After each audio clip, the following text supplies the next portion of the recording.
नमस्ते। मैं डॉक्टर मीनाक्षी उपाध्याय तिवारी आप सभी का अपने YouTube चैनल ज्ञानपथ में स्वागत करती हूँ। आज मैं आप लोगों के साथ आरण्यक ग्रंथों के बारे में चर्चा करूँगी। वैदिक लिटरेचर में ब्राह्मण ग्रंथों के बाद आरण्यक ग्रंथों का स्थान आता है। आरण्यक ग्रंथ हैं वो ब्राह्मण ग्रंथों का परिशिष्ट माने जाते हैं। परिशिष्ट कहते हैं अडेंडुम को। किसी भी बुक का लास्ट पार्ट जिसमें बहुत ही यूज़फुल और इम्पोर्टेंट बातें लिखी जाती हैं उसे हम परिशिष्ट कहते हैं। आरण्यकों में अध्ययन होने के कारण जो ज्ञान प्राप्त हुआ उन ग्रंथों को हम आरण्यक ग्रंथ कहते हैं। कहने का तात्पर्य है जिन ऋषि मुनियों ने घने आरण्यकों में यानी घने जंगलों में तपस्या की, समाधि लगाई, चिंतन और मनन किया, उससे जो ज्ञान प्राप्त हुआ वह ज्ञान आरण्यक कहलाए।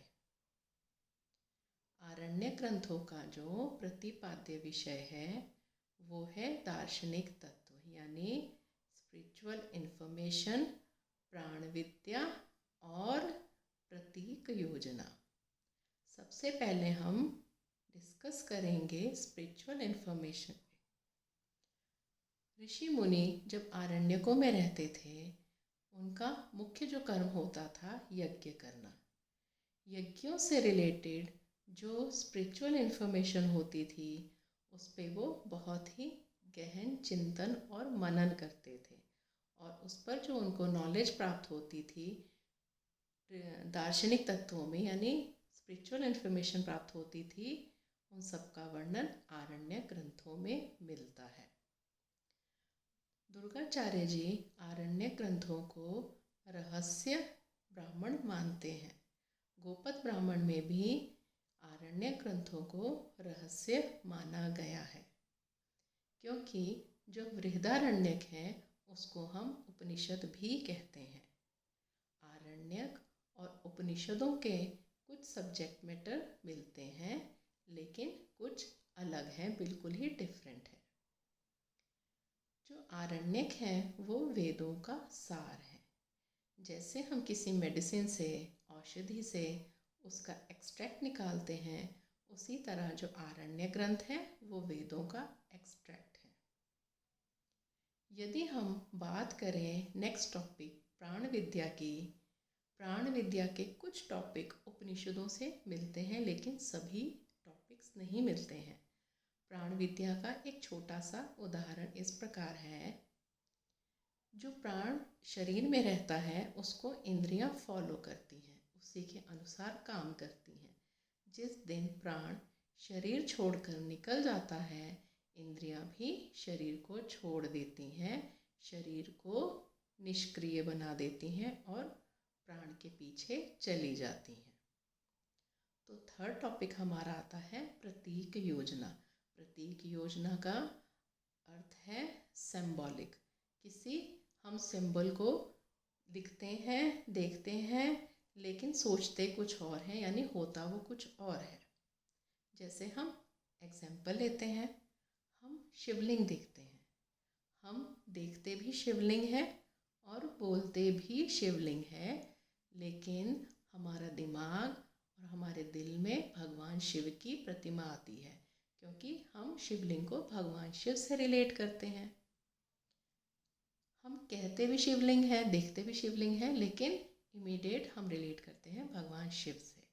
उसी प्रकार जब हम शालिग्राम को देखते हैं, हम देखते भी शालिग्राम है और बोलते भी शालिग्राम है लेकिन हम रिलेट करते हैं, हमारा दिल दिमाग सोचता है भगवान विष्णु है, होते तो वो शालिग्राम है। इस तरह से कुछ ऐसे जो एलिमेंट्स हैं जो फिलॉसफी से रिलेटेड हैं वो आरण्यकों में पाए जाते हैं। अब क्वेश्चन ये उठता है कि अगर उपनिषदों का जो सब्जेक्ट मैटर है और आरण्यकों का सब्जेक्ट मैटर कुछ कुछ मिलता है तो दोनों एक ही ग्रंथ होने चाहिए, क्या ये सही है? इसका उत्तर है नहीं, क्योंकि हम नामों से ही देखते हैं। आरण्यक का अर्थ है जंगल यानी ऋषि मुनियों ने जो ज्ञान तपस्या करके घने जंगलों में प्राप्त किया, वह ज्ञान उन्होंने आत्मसात किया। वह ज्ञान उन्हें परमात्मा से मिला। उनकी गहन तपस्या से वह आरण्य कहलाए। लेकिन जो ज्ञान ऋषियों मुनियों ने अपने आगे चलकर शिष्यों को दिया, वह उपनिषद कहलाए। उपनिषद का अर्थ है गुरु के समीप जाकर ज्ञान प्राप्त करना, उपनिषद का ज्ञान कहलाता है। अब इन दोनों नामों में डिफरेंस है। अगर दोनों नाम डिफरेंस है तो सब्जेक्ट मैटर भी डिफरेंस है, कुछ कुछ ज़रूर मिल सकते हैं, और ये दोनों ग्रंथ बिल्कुल अलग अलग हैं। और जो उपनिषदों का सब्जेक्ट मैटर है वो है निर्गुण ब्रह्म।